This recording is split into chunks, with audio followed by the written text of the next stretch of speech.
Good Tuesday morning, everybody. Welcome to my Week 1 NFL recap with you. I'm Mason Sapeski, your host. Today we are going to recap all the games on the NFL schedule from this past weekend, except for the Steeler game, because I did a whole episode on that. If you want to watch that, please view my Steelers game day post-game show. The one thing is this, I don't know if I told you this or not, but we won't be doing any Steelers predictions or Steelers recaps on these NFL Weekly post-week recaps of all the games because I do those separately. It's the Steelers Game Day pregame show and the Steelers Game Day postgame. So if you want to watch that, I highly recommend you do. They are further down in the stream. Also, I am so sorry that everything is very unorganized in the stream right now. It's just YouTube was giving me some issues with uploading certain things, and that's why things are unorganized in the stream and out of order a little bit, and I'm sorry about that. All right, first off, we're going to do some recaps of some games here, all the games except for the Pittsburgh game, and we're going to start out with Detroit pulling off the massive road upset against Kansas City. This was awesome. As a lot of you guys know, I'm a Lions fan and only behind Pittsburgh, so that's why I'm super pumped about this one. Not the same old Lions, the 1-0 Lions. That's what they said on NBC following our Detroit Lions victory over the Kansas City Chiefs. Jared Goff looked great. David Montgomery, he's the real deal. Wow. Amon-Ra St. Brown, he's going to be a threat in this offense for sure this year. Sam Laporta can make a difference for this team. Jahmyr Gibbs, he didn't do as good as I would have hoped he would have done, but hey, he's a rookie. Brian Branch, how about you? You did awesome. He went off. He had that major interception, run back for a touchdown off of Patrick Mahomes. Wow. This team shows so much resilience, so much grit. I absolutely love it. This team's going to be fun to watch this year.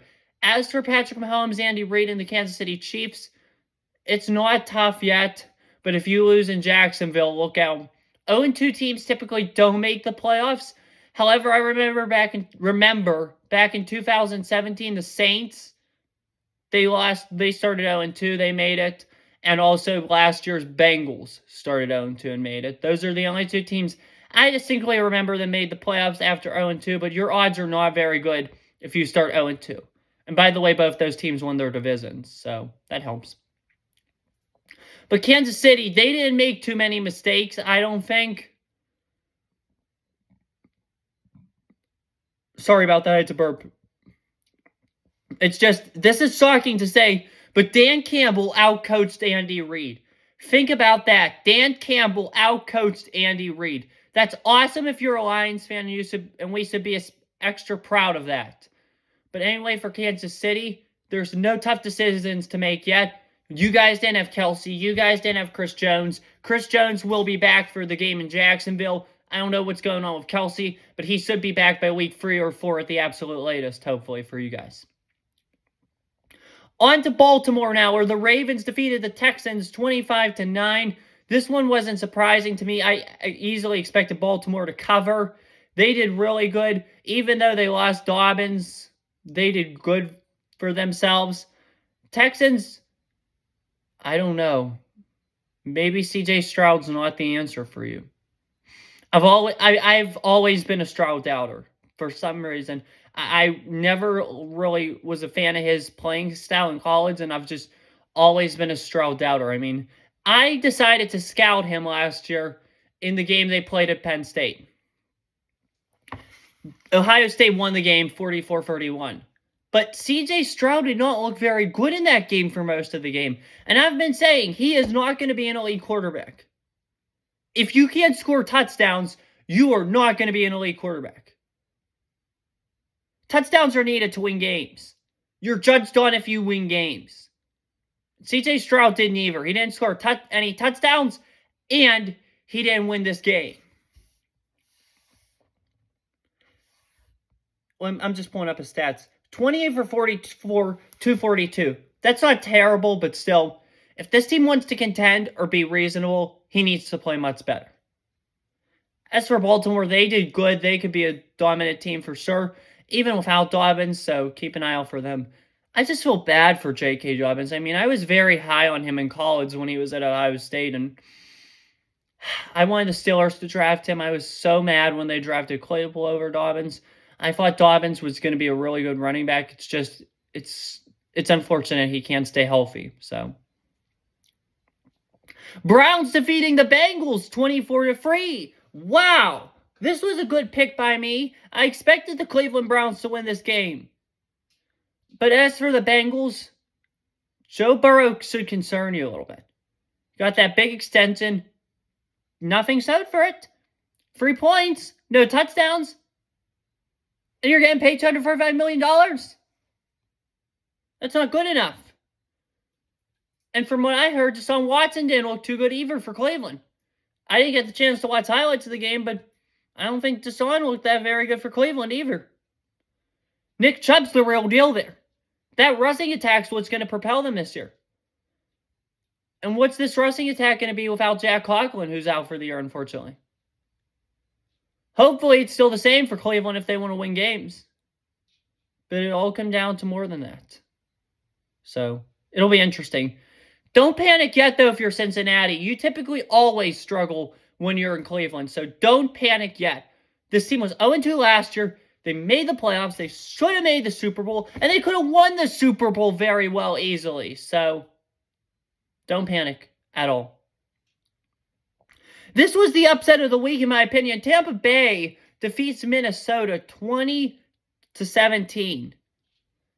The one-score game effect has finally caught up to Kevin O'Connell. Last year, they won like an NFL record 11 or 12 one-score games. I thought they were going to win another one-score game this year. Or this week. I thought they were going to do it again this year. Turns out I was wrong. Justin Jefferson is a very good NFL receiver. Madison can be a good running back.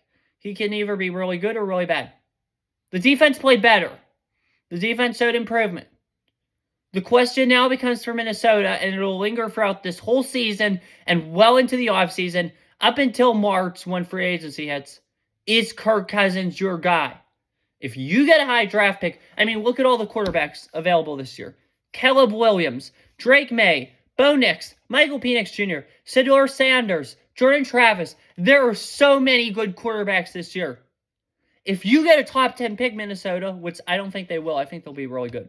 If they get a top 10 pick, they need to move on from Kirk Cousins. It's as plain and simple as that. So keep an eye out for that, for sure. But could be a rough season in Minneapolis, that's for sure. As for Tampa Bay, good win. You guys have the chance to start 2-0 next week. That'll be interesting if they can do that. 2-0 post-Brady. That would be nice for them. So keep an eye out for Tampa Bay. Maybe not as bad as I would have thought they'd be. Saints beat the Titans 16-15 in New Orleans. This was much closer than I expected it to be. Tennessee's offense is pathetic, to say the least. Give Will Levis a chance. This guy could be the next Josh Allen easily, and he's what? Your third-string quarterback. Will Levis deserves a chance. I think this team will be better with Will Levis in a quarterback than whoever, Tannehill, or even Malik Willis. Both those quarterbacks are much better than Ryan Tannehill, so Vrabel needs to give them a chance. As for the Saints, you guys have a lot to improve. You're not going to be very good this year, so I don't know. I don't know. Falcons beat the Panthers 24-10. Wow. This one wasn't surprising to me. I expected Atlanta to win this game. But what shocked me the most was how dominant Atlanta's run game truly is. I thought this was just going to be a specialization thing of Bijan Robinson. Algier scored 2 touchdowns for the Atlanta Falcons. Bryce Young did not have a good day for the Panthers. Not surprising, rookie quarterback and all that's going to take him time, but this Panthers offense is overpaid. Miles Sanders is overpaid. Adam Thielen's overpaid. Chark's overpaid. Where's Jonathan Mingo at? Get him involved more. They need to get a better tight end, and they need to improve that defense around Brian Burns. This is a really good coaching staff. However, it's being wasted by some of the players on this team, especially the GM as well. Jacksonville Jaguars defeated the Indianapolis Colts 31-21. This was a much closer game than I expected. Credit to Anthony Richardson. He did really good. I was not high on Richardson during the draft process, but I'll give him all the credit in the world. He had a great showing, so he should be really proud of himself, regardless of what this outcome was. And the Colts should be really proud of themselves. They played a much better game than I would have expected them to. They could possibly win 5 or 6 games this year, which would be a great thing for first-year head coach Shane Steichen and Richardson alike. So credit to Anthony Richardson. He did great. As for Jacksonville, that Trevor Lawrence, Calvin Ridley connection this year is awesome. It's going to be a great thing. It's going to be a great year for Jacksonville. So they could have won this one by more, but they played well and they won the game. So that's all that matters. This was a shocker to me. Or not a shocker to me, but it was a shocker to most people. The Commanders only beat the Cardinals 20-16. Wow. That's in the eyes of most people. I have said this time and time again.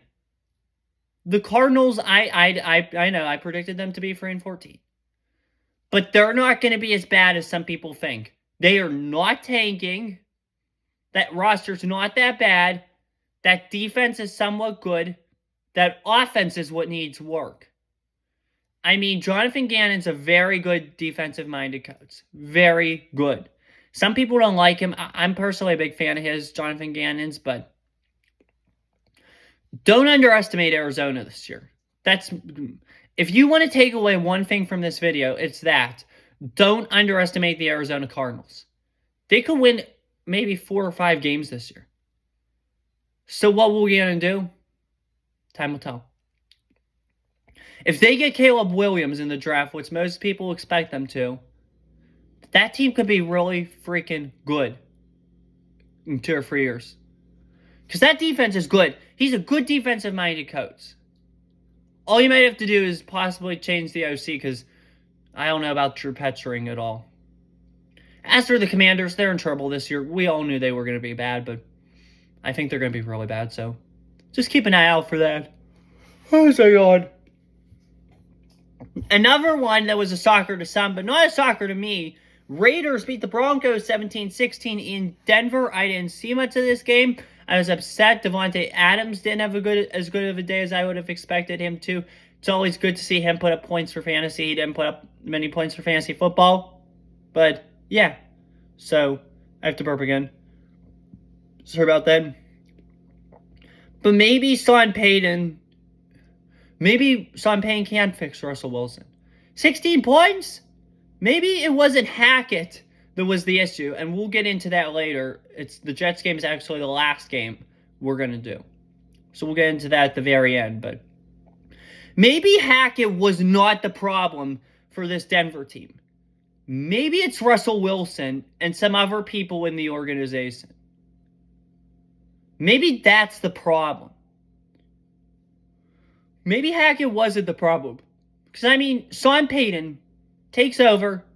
You scored 16 points at home last year under Hackett against Vegas at home. You scored 16 points this year under Payton against Vegas at home. And you lost both games. So maybe Nathaniel Hackett wasn't the issue after all. That's all I'm trying to get at here. But Russell Wilson needs help. He needs a lot of it. He's past his prime. We all know he's past his prime, so it's going to be a rough year in Denver, possibly. As for Vegas, though, this is a good win. They definitely should celebrate it, and they could be a sleeper team. Mark my words, watch out for Vegas. Dolphins beat the Chargers 36-34. This was probably the game of the week. Tua Tagovailoa is the real deal, and so are Justin Herbert and Austin Eckler. Both these teams have high-powered offenses. I can't wait to see what they're going to do in the future, so keep an eye out for those two teams for sure. Eagles beat the Patriots 25-20 in Foxborough this weekend. I watched the end of this game. Oh my gosh, why am I so tired? It's Tuesday at 9:22, so that might have an effect as to why I'm super tired, but Yeah, I mean, New England played well. Everybody's saying New England's going to be last. New England's going to be last.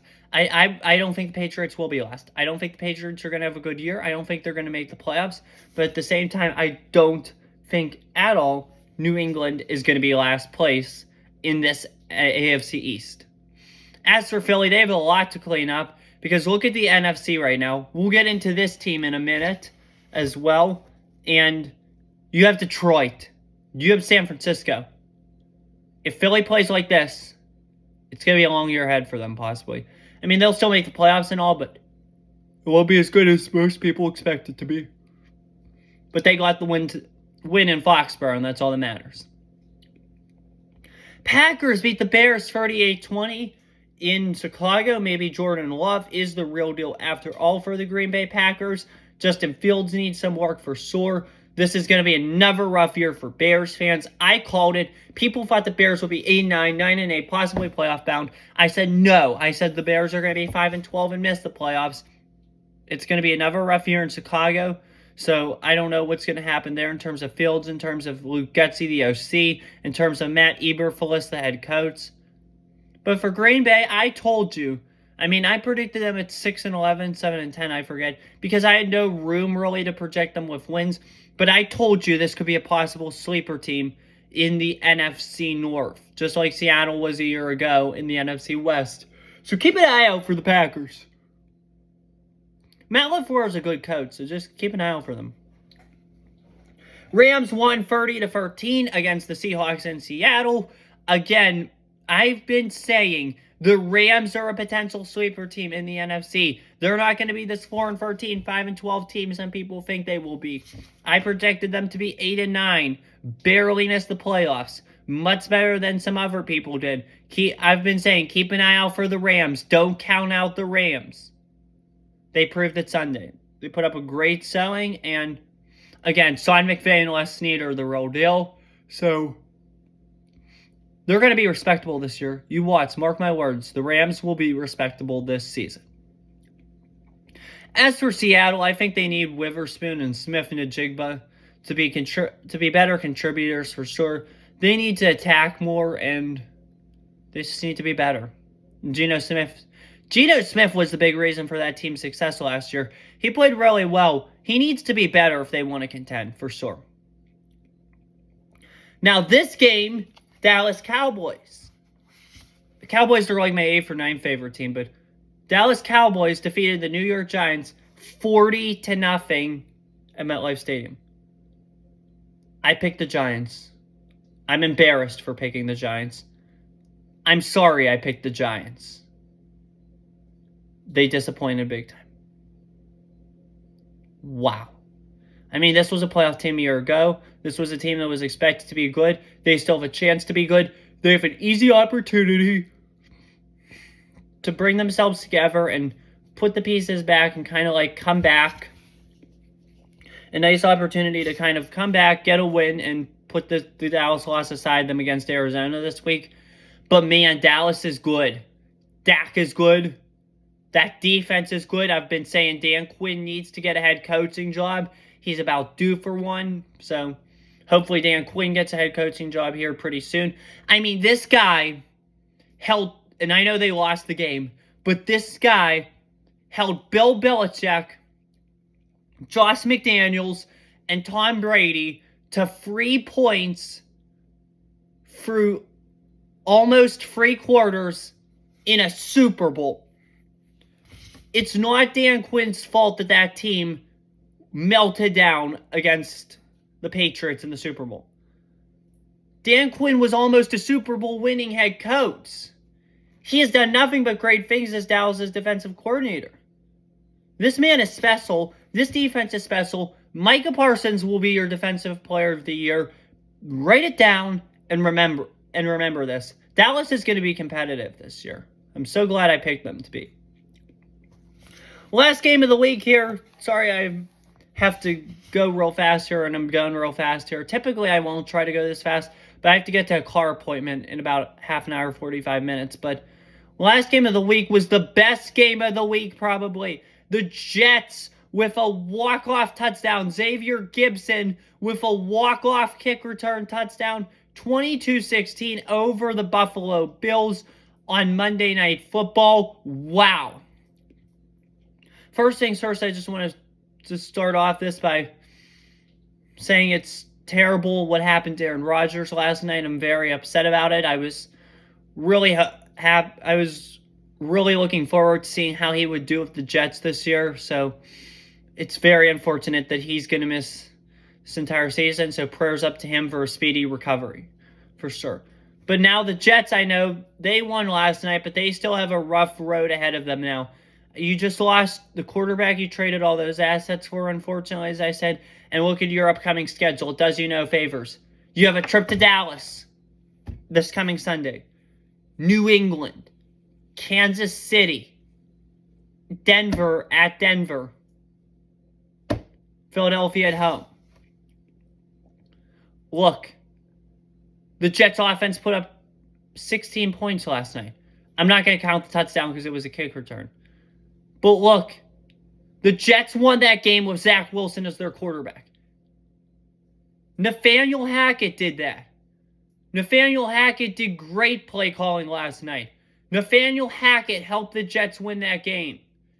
Nathaniel Hackett is a good offensive coordinator and a good play caller. He had a horrible quarterback last year in Denver. That was not Hackett's fault. Don't get me wrong, some of the clock management and stuff was Hackett's fault, but he is so underestimated. And I'm not saying this because I'm a Pitt fan. I was a fan of Nathaniel Hackett's in 2021 when I saw that Packers offense, how explosive it was. Rodgers throwing to Davante Adams. And this was back when I was still a Penn State fan, as I have mentioned several times. I used to be a Penn Stater. This was when I was a Penn Stater that I was a fan of Hackett's. Now I'm a Pitt fan. I obviously like him even more. But Hackett is the real deal. This man could help the Jets big time this year. This is probably one of the best hires. I've said time and time again, I wish the Steelers would have hired this man. He's a really good offensive coordinator. And I think he deserves another opportunity to be a head coach. That's for sure. But the Jets offense looked good last night even without Rodgers. Breece Hall, he's the real deal. Garrett Wilson's awesome. As I continue to yawn. As for Buffalo, I don't know where to start. Josh Allen did okay, I guess. I mean, he did okay. He obviously for the 2 interceptions. But I think he did have a touchdown to Diggs. Diggs looked really good last night. The run game for Buffalo looked really good last night. The defense for sure needs some work. They're going to miss Leslie Frazier a lot this year, so it'll be an interesting season in Buffalo, that's for sure. The Chiefs, Bengals, and Bills are all 0-1. The Pittsburgh Steelers are 0-1. There's several good NFL teams right now that are 0-1. The Vikings, the Giants. Who knows? Who knows where this season's heading? It's going to be a long ride. We have 17 more weeks. 17 weeks from now, we'll know who's going where. We will know who's going to the playoffs and who's going to have Caleb Williams as their starting quarterback for 2024 in the long run. It's going to be an interesting and exciting season. Buckle up. It's going to be a long, bumpy ride. And I'll be with you for it all. That's all I have for you guys today. I will see you guys here probably tomorrow or Thursday for my week 2 NFL predictions. That's all I have for you guys. Have a good one. Take care. Stay safe. Peace.